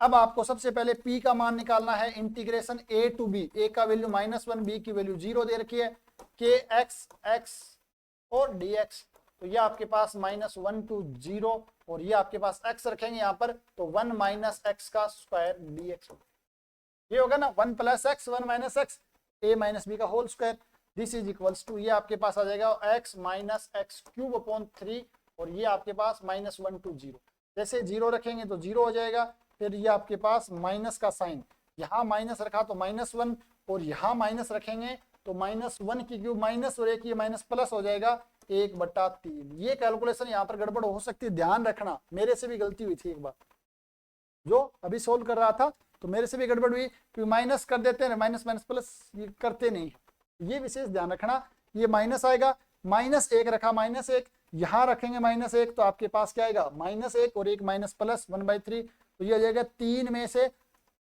ये माइनस का 3/2 सॉरी 3 माइनस 1 तो आपके पास माइनस का 2/3 और 1 माइनस पहले आ गया तो प्लस का 2। गड़बड़ क्या होगी, अगर ये माइनस कर दोगे तो आपके पास -4/3 आ जाएगा, तो गड़बड़ हो जाएगी। अब आपसे क्या पूछ रहा है भाई, ये आपका आ गया P, तो आपके पास ये कर्नल क्या आ जाएगा भाई, अगर आपको nth इटरेटेड कर्नल पूछ रहा है के एन एक्स कोमा टी, तो ये आ जाएगा 2/3 की पावर n माइनस 1 इंटू ये आपके पास के आ जाएगा, के आपके पास ये आपके पास ये वाला है। अब आपसे इसने पूछा सेकंड इटरेटेड कर्नल, तो के 2x कोमा 2 रखा तो 2 माइनस 1 है 1, 2/3 x 1 plus x 1 plus x और 1 माइनस, ऑप्शन नंबर 3 करेक्ट हो जाएगा। अगर आपसे ये पूछता रिजोल्वेंट कर्नल, तो आप रिजोल्वेंट कर्नल भी निकाल सकते थे, क्या आ जाएगा भाई, पूछ सकता है ना, अगली बार पूछ सकता है, तो हमें प्रैक्टिस करके जानी चाहिए। रिजोल्वेंट कर्नल क्या आ जाएगा, के एक्स टी, तो 1 plus x 1 minus T upon में 1 minus lambda time, 1 minus lambda time, और पी का मान कितना है 2/3, ये तो था ना बी का मान 2/3, चाहो तो इसको ऊपर ले जाओ तो ये आपके पास क्या आ जाएगा 2 3 1 plus x 1 minus T upon में कितना आ जाएगा 3 माइनस 2 ले। ये आप थोड़ा सा यहाँ पर प्रैक्टिस कर सकते हो। कितना समय लगा भाई, ये कैलकुलेशन इंटीग्रेशन करने में बिल्कुल इजी सा, टाइम नहीं लगता है, तो डायरेक्ट आपके आ गया, आपको कुछ करना ही नहीं। ये तो मैंने आपको kn लिख के दिखा दिया, अदरवाइज आपको पता है ये आपके पास क्या आएगा, ये k2 ही आता है, क्योंकि n का मान 2 रखेंगे ना, तो 2 - 1 एज इट इज, और साथ में क्या रखना है, ये कर्नल रखना। चलो next question, resolvent kernel for the integral equation ये है, तो आपसे पूछा है कि इसका सॉल्यूशन क्या होगा। सॉल्यूशन चेक करना तो भाई डायरेक्ट ये पुट करो, और आप देखो ये सेम इक्वेशन था जो पहले किया, फोर्थ ऑप्शन इसका करेक्ट हो जाएगा, इनमें ज्यादा दिमाग ही नहीं लगाना। हाँ, सॉल्यूशन ऑफ इंटीग्रल इक्वेशन, वापस ये क्वेश्चन 3 बार पूछ चुका है, सेम ये ऑप्शन आ रहा, देखो 3 बार ये सेम क्वेश्चन पूछा जा रहा। आरपीएससी हो या इस टाइम में क्वेश्चन क्या सिलेक्टेड क्वेश्चन होते, रिजोल्वेंट कर्नल पूछा free integral equation. Free integral equation है हमारे पास, सबसे पहला काम क्या है, वही पूछा बी जो देखा। लिमिट आपके पास 0 से 3/4 है ना, तो आपके पास क्या करना है, सबसे पहले हमें रिजोल्वेंट कर्नल पूछे तो हमें सबसे पहले क्या निकालना है, यहाँ पर kxt देखना है जिसका मान 1 है, अल्फा x और बीटा t फॉर्मेट में लिखा जा रहा है बिल्कुल। p की वैल्यू हमें निकालनी है, p का मान आ जाएगा 0 to 3/4, और ये आ जाएगा kxx dx, ये 1 है, और 1 का इंटीग्रेशन करेंगे 0 से 3/4 लिमिट रखेंगे तो 3/4 आ जाए। p आपके पास आ गया है, अगर p आ गया है तो आपका रिजोल्वेंट कर्नल क्या होता है बताओ, rxt कोमा लेमड़ा क्या होता है कि सर ये तो आपके पास क्या होता है फ्री डोमेंटिकल इक्वेशन के अंदर 1/1 माइनस लेमड़ा टाइम, लेमड़ा की वैल्यू देखो यहाँ पर 1 है, लेमड़ा कितना है यहाँ पर 1 है, तो लेमड़ा की वैल्यू 1 है तो ये 1 लिख देंगे, 1 × p, और p है 3/4, तो ये आपके पास 4 में से 1 गया, 4 में से 3 गया तो 1 बचा, तो ऊपर 4 आ गया, सिंपल 4, ऑप्शन नंबर फर्स्ट है वो करेक्ट। ठीक है ना, 1 - 4/3 कितना आएगा, 4 में 3 गया, 1/4 आएगा, 1/4 पर जाए 4 हो जाएगा, सिंपल सा फर्स्ट ऑप्शन है वो करेक्ट हो जाएगा। अगर आपसे पूछता k2xt क्या होता है, आपके पास जो p आया है p की पावर क्या दिए 3/4 ही आ जाएगा, साथ में kxt 1 है, क्योंकि अगर n पूछता तो n - 1 आ जाता। तो ध्यान रखना, जहां पूछा इसने रिजोल्वेंट कर्नल, इस बार हो सकता वो आपसे पूछ ले k2x सेकेंड इटरेटेड कर्नल, तो ऑप्शन 3/4 आ जाएगा, है ना। तो थोड़ा सा रटना नहीं है, क्वेश्चनों को कंसेप्ट समझना है, शॉर्टकट मेथड कैसे अप्लाई करना है वो थोड़ी प्रैक्टिस आप जरूर कर लेना कुछ एग्जांपल्स पर, जो मैंने आपको शॉर्ट नोट्स में अवेलेबल करवा दी। ये कौन सी है, वोल्टेरा इंटीग्रल इक्वेशन है, उसका रिजोल्वेंट कर्नल पूछा है। आपके पास kxt का मान वापस देखो कितना है, 1 है, kxt का मान कितना है 1 है, और 1 है तो आपको पता ही है रिजोल्वेंट कर्नल, जो भी आपके पास कर्नल होता है वो एज इट इज आएगा, और साथ में e की पावर x और t में है तो लेमड़ा टाइम x - t आ जाएगा, ऑप्शन नंबर फर्स्ट है वो आपका करेक्ट हो जाएगा। क्वेश्चन है यहाँ से बहुत इजी और बहुत ही आसान आएंगे, तो ये कुछ इंपॉर्टेंट भाई कुछ कंसेप्ट थे। तो यहाँ पर जो सबसे इंपॉर्टेंट ध्यान रखने वाली चीज है वो एक तो आइगन वैल्यू वाली, उसके अलावा चाहे वोल्टेरा इंटीग्रल इक्वेशन हो चाहे फ्री डोमेंटिकल इक्वेशन हो, उसका रिजोल्वेंट कर्नल और इटरेटेड कर्नल शॉर्टकट मेथड से हम किस प्रकार फाइंड आउट करते हैं, वो थोड़ा सा आपको विशेष रूप से ध्यान में रखना। एक आइगन वैल्यू वाला क्वेश्चन मैं थोड़ा सा आपको और बता देता हूँ लास्ट में।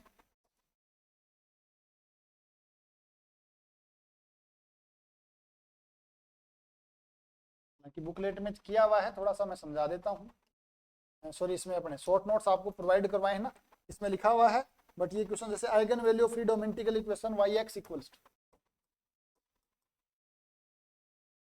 Lambda time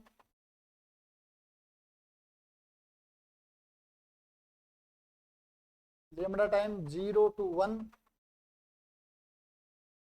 x² plus yt dt,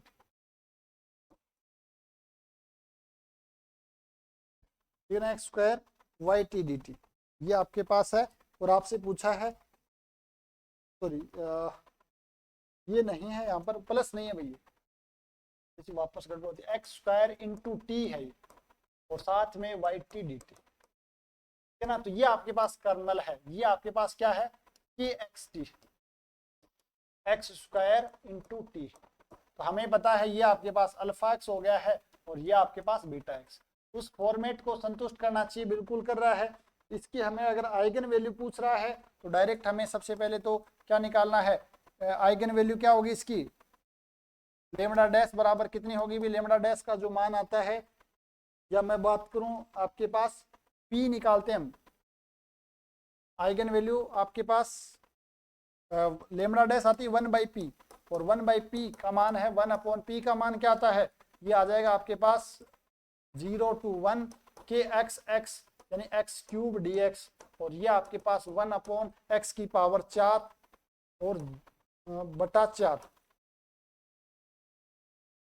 और लिमिट आएगी 0 से 1, ये आ जाएगी 1/4 यानी कि आपके पास ±4 आएगा। अच्छा एक सेकंड, तो ये आपके पास आ जाएगी 4, है ना, ये 4 आ जाएगी लेमडा डैश की वैल्यू।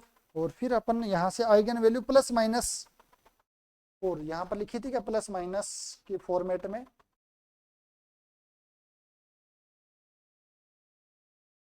अच्छा आइगन वैल्यू वहां लिखी नहीं थी, अच्छा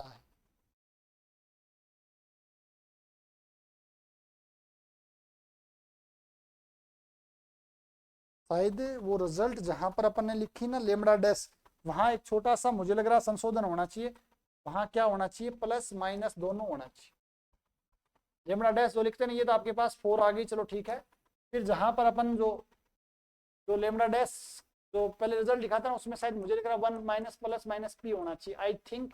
एक बार आप थोड़ा सा वापस से उसको चेक कर ले में भाई, आइगन वैल्यू यही तो लिखी था 1/x और मुझे लग रहा है कि प्लस माइनस होनी चाहिए, यानी कि प्लस माइनस 1/p आना चाहिए, आई थिंक। एक बार थोड़ा सा देख लेना।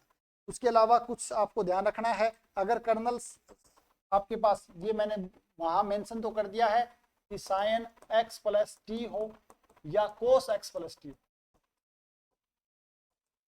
अगर आपके पास जो कर्नल साइन एक्स टी या कोस x प्लस टी हो तो उस केस में जो आपकी आइगन वैल्यू है, ठीक है ना, आइगन वैल्यू, और जो आपका इंटीग्रेशन है वो a to b में हो, फ्रीडम इंटीग्रल इक्वेशन के लिए, उस केस में जो आपकी आइगन वैल्यू आएगी ना लेमडा डैश, वो आएगी प्लस माइनस 1 में b minus a/2, b minus a/2, ये आपकी क्या आ जाएगी, इसकी डायरेक्ट आइगन वैल्यू है वो आ जाएगी। जैसे एग्जांपल के लिए आपके पास एक वो दे रखिए, एक yx बराबर इंटीग्रल इक्वेशन है, yx बराबर lambda time 0 to 2 pi cos x plus T D T, cos x plus T D D T. तो इसकी अगर आपको आइगन वैल्यू पूछ रहा है और साथ में यहाँ पर जीटी भी है, GT D T, simple direct ये आपको याद रखना, साइन x प्लस टी हो या कोस x प्लस टी हो, डायरेक्ट आपको आइगन वैल्यू है वो क्या आएगी, plus minus 1/b minus a/2, b minus a, इसका आधा माइनस करके और 2 का भाग देना है, तो 2 करेंगे तो पाई आ जाएगा, तो लेमडा डैश की वैल्यू आ जाएगी प्लस माइनस 1/पाई आ जाएगी। तो डायरेक्ट अभी आप याद रख सकते हो, बाकी आप सोल्व भी कर सकते हो। इसको सोल्व करना मुश्किल हो जाएगा, क्या आपके पास आ जाएगा कोस 2x हो जाएगा, फिर आपको इसको सोल्व तो मुश्किल तो नहीं होगा बट थोड़ी सी कैलकुलेशन बढ़ जाएगी, तो ये आपके पास p आएगा, फिर 1/p, तो वहां प्लस माइनस वाला एक बार मुझे लग रहा है प्लस माइनस दोनों ही होंगे, तो थोड़ा सा इसको आप वहां पर देख लेना। आइगन वैल्यू से क्वेश्चन आए, इटरेटिव कर्नल से आए, रिजोल्वेंट कर्नल से आए या सॉल्यूशन से आए, जनरली क्वेश्चन यहीं से आता है, या फिर आपसे कोई थ्योरेटिकल क्वेश्चन जैसे फ्रीडम इंटीग्रल इक्वेशन की जो आइगन वैल्यू है सारी प्योरली रियल होते हैं, या आपसे पूछ सकता बाउंड्री वैल्यू प्रॉब्लम कहाँ पर उसका कन्वर्जन क्या होगा, इनिशियल वैल्यू वॉल्यूम का कन्वर्जन क्या होगा, या आपसे पूछ सकता है कि फॉर्मूला ध्यान रखना भाई उसका, NH इटरेटेड कर्नल का, रिजोल्वेंट कर्नल का, फ्रीडम और वोल्टेरा के लिए क्या होता है आपके पास वो फॉर्मूला जरूर ध्यान रखना, इंटीग्रेशन T2x आता है वोल्टेरा के अंदर और वहां A to B आएगा। उसके अलावा आपसे एक क्वेश्चन ऐसे भी बन सकता है कि वो डिफरेंशियल इक्वेशन को कन्वर्ट करवा ले, तो वो क्वेश्चन अगर आता है तो सबसे लेंथी क्वेश्चन वो होता है, तो मुझे लगता है कि उसको आप लास्ट में करना चाहिए। अगर उसका शॉर्टकट आपके पास हो तो आप बता सकते हो ग्रुप में भेज करके, जिस ग्रुप में आप जुड़े हुए स्टडी मटेरियल वाले में। मेरे पास इसका शॉर्टकट नहीं है, हो सकता है उसका भी कोई शॉर्टकट हो कि सर इस प्रकार से अपन पहचान के 3 ऑप्शन को डिस्कार्ड करके ये कर सकते।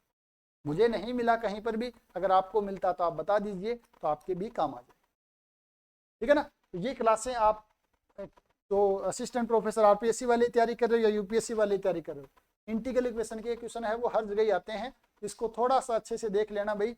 और मुझे लगता है कि यहाँ से 5 या 6 क्वेश्चन जितने भी आते हैं आप सारे के सारे क्वेश्चन यहाँ से सही करके आएंगे। चलो तो भाई मिलते हैं नेक्स्ट क्लास में, उसमें अपन डिफरेंशियल इक्वेशन और सीओवी कैलकुलस ऑफ वेरिएशन वाला पार्ट लेंगे। डिफरेंशियल इक्वेशन में भी जो कुछ सिंपल रिजल्ट हैं जो आपको पता ही है, फिर भी एक बार थोड़ा सा रिवाइज कर लेंगे जल्दी से। और सीओवी में कुछ क्या शॉर्टकट मेथड, कुछ रिजल्ट एक साथ मैंने लिख दिए हैं, फिर भी आप एक बार अपन डिस्कस कर लेंगे उन चीज़ों को, तो थोड़ा सा वो देख लेंगे। और आइगन फंक्शन ग्रीन फंक्शन है डिफरेंशियल इक्वेशन में, वो आप अपने सर पे कर लेना, हालांकि मैंने उसकी थ्योरी आपको प्रोवाइड करवा दी। ठीक है, तो मिलते हैं नेक्स्ट क्लास में, तब तक आप सभी साथियों का बहुत बहुत धन्यवाद।